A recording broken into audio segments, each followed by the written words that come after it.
और जो लोग अपने आप को हिंदू कहते हैं वो 24 घंटा हिंसा हिंसा हिंसा, नफरत नफरत नफरत, असत्य सत्य असत्य। तो राहुल गांधी ने संसद में बोलते हुए बीजेपी को हिंसक बताया और कहा कि हिंसक लोग हिंदू नहीं हो सकते। तो राहुल गांधी के इस बयान पर बवाल मच गया है संसद में। पीएम मोदी ने उन्हें घेरा, राजनाथ सिंह ने जवाब दिया और अमित शाह ने जवाब दिया। इसी के साथ उत्तर प्रदेश के सीएम योगी आदित्यनाथ ने भी हिंदू शब्द पर आपत्तिजनक बयान देने पर राहुल गांधी पर तंज कसा है। योगी आदित्यनाथ ने ट्वीट करते हुए क्या कुछ कहा बताते हैं। योगी आदित्यनाथ ने कहा कि हिंदू भारत की मूल आत्मा है, हिंदू सहिष्णुता, उदारता और कृतज्ञता का पर्याय है। गर्व है कि हम हिंदू हैं। मुस्लिम तुष्टीकरण की राजनीति में डूबी हुई स्वयं को एक्सीडेंटल हिंदू कहने वाली जमात के शहजादे को यह बात भला कैसे समझ आएगी। आपको विश्व के करोड़ों हिंदुओं से माफी मांगनी चाहिए।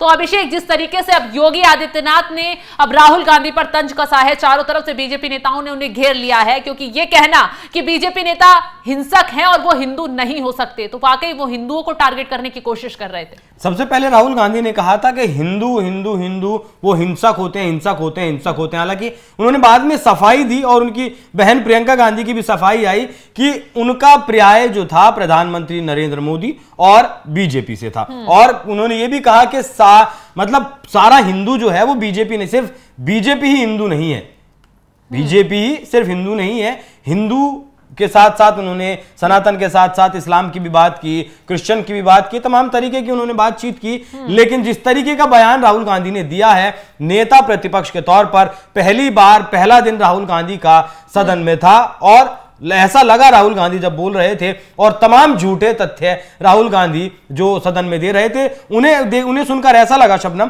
कि सारी महफिल राहुल गांधी लूट लेना चाहते थे। बिल्कुल, केजरीवाल का भूत शायद राहुल गांधी के भीतर में आ गया। सबसे बड़ी बात तो इस बार राहुल गांधी पहली बार शिव जी की तस्वीर लेकर आए। हाँ, और उस तस्वीर को दिखाकर उन्होंने कहा कि बीजेपी सरकार डराने की कोशिश कर रही है। जो शिव जी के हाथ में त्रिशूल होता है वो दर्शाता है कि डरो मत, डराओ मत।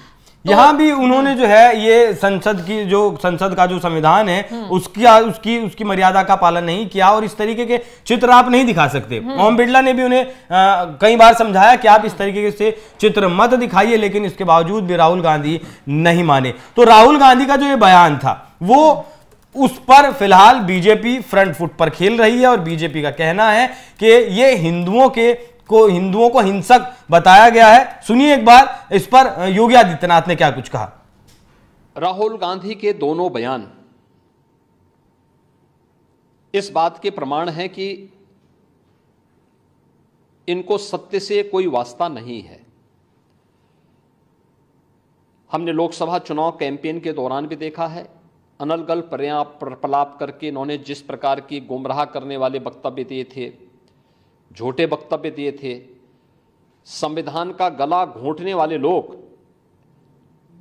संविधान के बारे में गुमराह करने वाले वक्तव्य देने के लिए विदेशी पैसे के बल पर चुनाव को प्रभावित करने का इन्होंने प्रयास किया।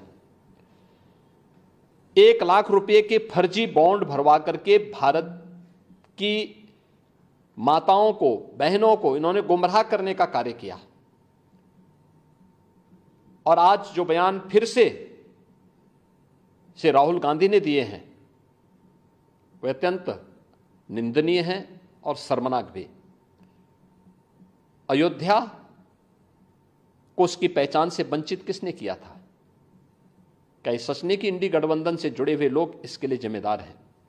श्री राहुल गांधी और उनके सहयोगी इस बात के लिए जिम्मेदार हैं जिन्होंने न केवल अयोध्या को वनवास दिया था बल्कि सरयू मैया के रक्त के जल को भी रक्त रंजित करने का कार्य किया था।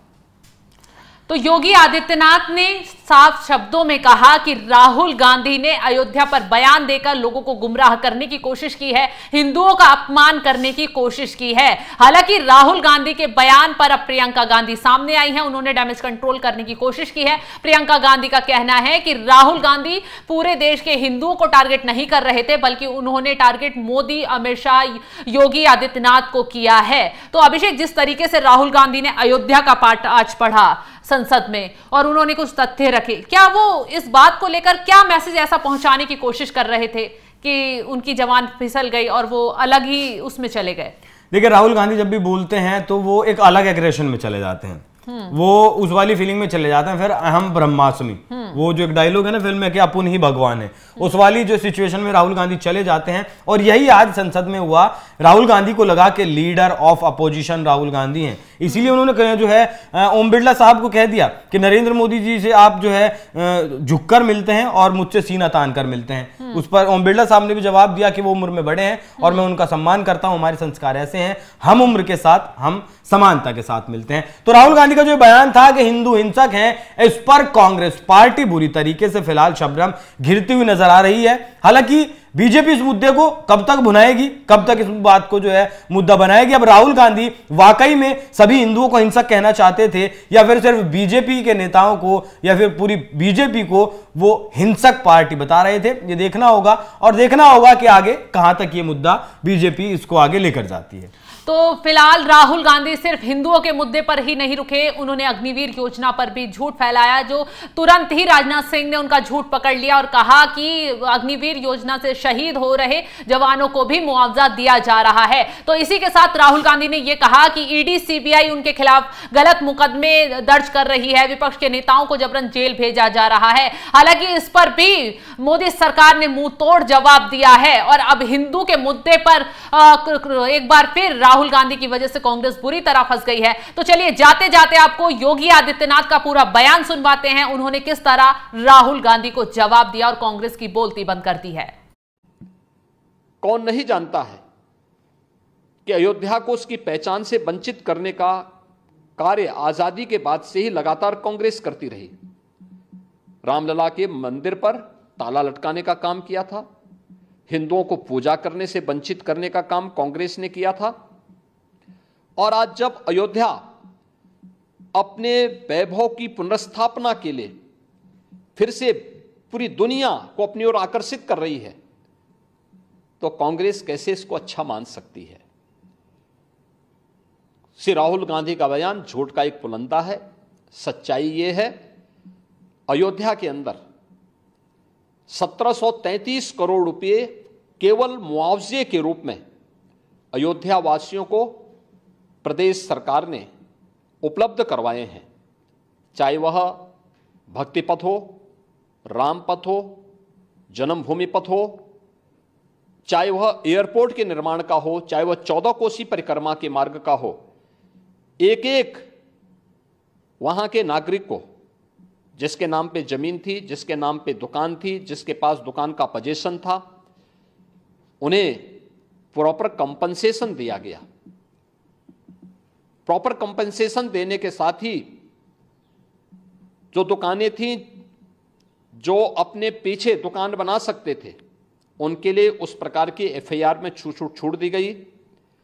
जिन लोगों के पास उस प्रकार की स्पेस नहीं थी, उनके लिए मल्टी लेवल कॉम्प्लेक्स बना करके वहां पर उन्हें शॉपिंग कॉम्प्लेक्स में उन्हें स्थान देने की कार्य को आगे बढ़ाया गया। श्री राहुल गांधी के बयान सत्य से परे हैं, झूठ का एक पुलंदा है। उत्तर प्रदेश और अयोध्या को बदनाम करने की साजिश है और भारत की छवि को, अयोध्या धाम की छवि को दुनिया के अंदर खराब करने की अपनी उस मानसिकता का हिस्सा है जो एक्सीडेंटल हिंदू लगातार आजादी के बाद से करते रहे हैं। लेकिन इसका जवाब समय आने पर अयोध्या की जनता भी और देश की जनता भी कांग्रेस पार्टी और इंडी गठबंधन को देगी।